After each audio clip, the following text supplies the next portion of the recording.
नमस्कार, स्टडी जीवन में आप सबका स्वागत है। मैं हूं आत्माराम और मेरे साथ है स्टडी जीवन की पूरी टीम। आज जर्नल साइंस का ये 5वां वीडियो है और इसके अंदर हम पढ़ेंगे गुणसूत्र के बारे में और गुणसूत्र के अंदर क्या होता है और गुणसूत्र कौन कौन सी संरचना बनाता है इसके बारे में पढ़ेंगे। और इसके अंदर पढ़ेंगे डीएनए, आरएनए और जीन। तो देखते हैं कोशिका के केंद्रक में गुणसूत्र महीन लंबे धागे तथा कुंडलित धागेनुमा संरचना दिखाई देती है गुणसूत्र की, तथा कोशिका विभाजन के समय स्पष्ट दिखाई देते हैं गुणसूत्र का शीर्ष भाग टेलोमियर कहलाता है। गुणसूत्र मुख्यतः डीएनए 40% एवं क्षारीय हिस्टोप्रोटीन 60% से बना हुआ होता है। गुणसूत्र सभी यूकेरियोटिक कोशिका में एक निश्चित संख्या में गुणसूत्र पाए जाते हैं। मनुष्य में 2n 46 n बराबर 23 यानी 2n बराबर 46 और n बराबर 23 गुणसूत्र पाए जाते हैं। इनमें से 22 जोड़े स्त्री तथा पुरुष में समान रहते हैं, लेकिन 23वां जोड़ा स्त्री में XX तथा पुरुष में XY होता है। इसी 23वें जोड़े के आधार पर गुणसूत्र लिंग का निर्धारण करता है इसी कारण इसे लिंग गुणसूत्र कहा जाता है। मनुष्य की एक कोशिका में डीएनए 46 गुणसूत्र में इकट्ठा रहता है। गुणसूत्र आनुवंशिक सूचनाओं को एक पीढ़ी से दूसरी पीढ़ी तक ले जाने का उत्तरदायी होता है। एक पीढ़ी से दूसरी पीढ़ी में ले जाने के लिए उत्तरदायी होता है। कुछ सरीसृपों जैसे मगरमच्छ, छिपकलियां इत्यादि में लिंग गुणसूत्र नहीं होते। इन जीवों में लिंग का निर्धारण पर्यावरणीय ताप द्वारा होता है इनका लिंग निर्धारण। अब डीएनए के बारे में जान लेते हैं।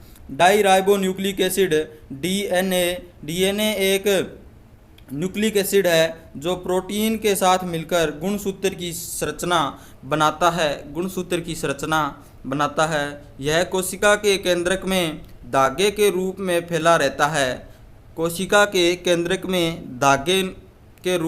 फैला रहता है। डीएनए की कुछ मात्रा आंतरिक माइटोकॉन्ड्रिया तथा क्लोरोप्लास्ट में भी पाई जाती है। मूल रूप से यह एक आनुवंशिकी पदार्थ है जो लक्षणों या गुणों को माता पिता से संतानों में पहुंचाने का कार्य करता है। माता पिता के गुणों को संतानों में पहुंचाने का कार्य करता है। डीएनए की संरचना 3 प्रकार के पदार्थ से निर्मित होती है: नाइट्रोजन क्षार, शुगर, फास्फोरिक अम्ल। ये 3 प्रकार से होती है। नाइट्रोजन क्षार 2 प्रकार के होते हैं। इसके अंदर पहला है प्यूरीन है पहला, दूसरा है पिरीमिडीन। प्यूरीन 2 प्रकार के होते हैं: एडिनिन और ग्वाइनिन। और पिरीमिडीन 2 प्रकार के होते हैं: साइटोसिन और थायमिन। ये याद रखने की बात है और इसके बारे में पूछ लिया जाता है। अब हम बात कर लेते हैं शुगर के बारे में। डीएनए में 2D ऑक्सीराइबो तथा आरएनए में राइबोज नामक की 5 कार्बन शुगर होती है। राइबोज नाम की 5 शुगर कार्बन होती है। डीएनए के अंदर फास्फोरिक अम्ल डीएनए के नाइट्रोजन चारों में हमेशा एडिनिन का थायमिन के साथ, ग्वाइनिन का साइटोसिन के साथ युग्मन होता है, जबकि आरएनए में थायमिन के स्थान पर यूरेसिल नामक पिरीमिडीन क्षार पाया जाता है।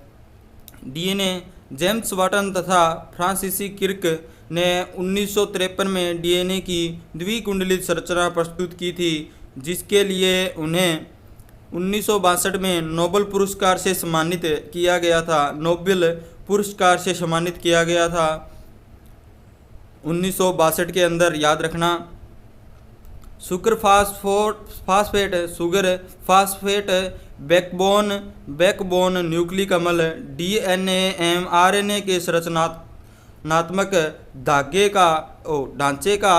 ढांचे का निर्माण करते हैं। ये ऋणात्मक रूप से आवेशित एवं जलरागी होते हैं, जो डीएनए बैकबोन को जल के साथ बंधने में मददगार रहता है। विभिन्न प्रजातियों की कोशिकाओं से प्राप्त डीएनए खंडों को पुनर्योजित डीएनए तत्कालीन के द्वारा समायोजित कर प्रयोगात्मक डीएनए की संरचना की जाती है। ये याद रखने की बात है। समझ में नहीं आ रहा है तो दोबारा से इस वीडियो को देखना, आपको समझ में आ जाएगा। जंतु कोशिका से प्राप्त डीएनए के किसी भाग को जीवित कोशिका से बाहर प्रयोगशाला में प्रतिकृत करना संभव है। कृत्रिम प्रयोगात्मक डीएनए के हिस्से प्रयोगशाला में निर्मित किए जा सकते हैं। ये प्रयोगशाला में निर्मित किए जा सकते हैं। आरएनए की बात कर लेते हैं। आरएनए कोशिका द्रव्य में बिखरा रहता है। यह एकल कुंडलित संरचना है। यह मनुष्य के रूप से प्रोटीन निर्माण की प्रक्रिया में भाग लेता है। यह एक गैर आनुवंशिकी पदार्थ है। यद्यपि यह कुछ वायरस जैसे टोबैको मोज़ेक वायरस आदि में यह आनुवंशिकी पदार्थ की तरह कार्य करता है। आनुवंशिकी पदार्थ की तरह आरएनए किस में काम करता है भाई, पूछ लिया जाता है तो आपको बताना है। Tobacco mosaic virus. आरएनए तीन प्रकार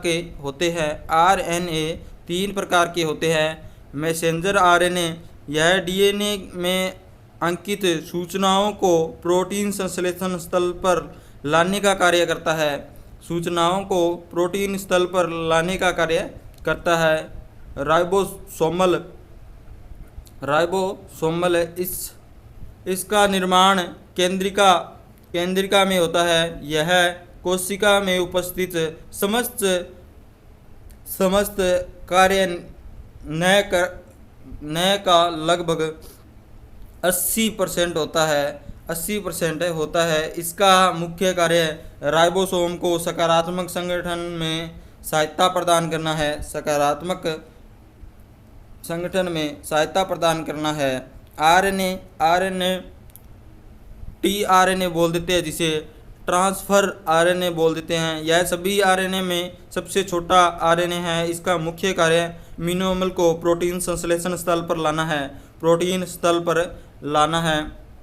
अमीनो अम्ल को टीआरएनए की संरचना जानने में भारतीय मूल के जीव वैज्ञानिक एच.जी. खुराना का मुख्यतः महत्वपूर्ण योगदान रहा है।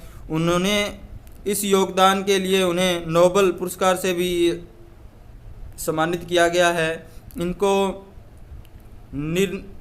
निरनबर्ग तथा रॉबर्ट होले के साथ संयुक्त रूप से 1968 में नोबेल पुरस्कार दिया गया था। अब दोनों के बीच तुलना कर लेते हैं, डीएनए और आरएनए के बीच तुलना कर लेते हैं। गुण की बात कर लेंगे आरएनए के बारे में, डीएनए के बारे में। उपस्थिति केंद्रक माइटोकॉन्ड्रिया तथा क्लोरोप्लास्ट में उपस्थित होता है। यह डीएनए की बात है। अब हम आरएनए की बात करते हैं। उपस्थिति इसके अंदर किस किस की होती है? कोशिका द्रव्य तथा केंद्रक द्रव्य में उपस्थित होता है। कोशिका द्रव्य में केंद्रक द्रव्य में उपस्थित होता है। पिरिमिडीन क्षार, इसके बारे में पढ़ लेते हैं हम। पहले पढ़ेंगे आरएनए डीएनए के बारे में। साइटोसिन तथा थायमीन में और आरएनए में सिर्फ साइटोसिन तथा यूरेसिल हमने पीछे पढ़ा था, यूरेसिल में होता है। प्यूरिन क्षार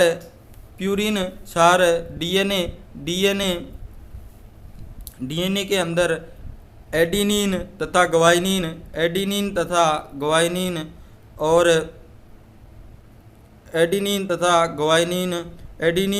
ग्वाइनिन ये दोनों के अंदर समान होते हैं। आरएनए और डीएनए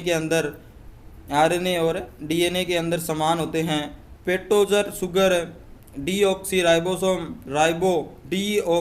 राइबो ये हमने पीछे पढ़ा था डीएनए के अंदर, और आरएनए के अंदर राइबोज और इसका कार्य है आनुवंशिकी सूचनाओं का हस्तांतरण करना और प्रोटीन संश्लेषण करना।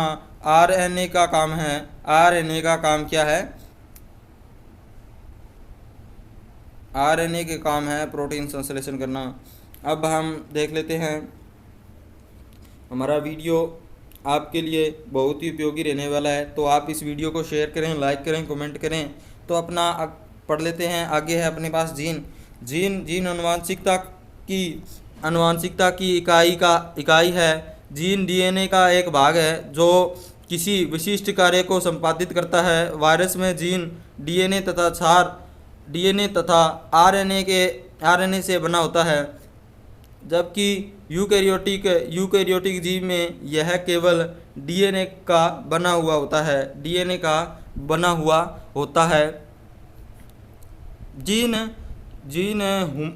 ह्यूमन जीनोम प्रोजेक्ट के अनुसार मानव में 20,000 से 25,000 मानव प्रोटीन कोडिंग जीन्स है। जीन अपना कार्य एंजाइम के माध्यम से करता है, अर्थात किसी जीव में प्रत्येक जीन का एक विशिष्ट एंजाइम उत्पादक करता है जो विशिष्ट उपापचय क्रिया को नियंत्रण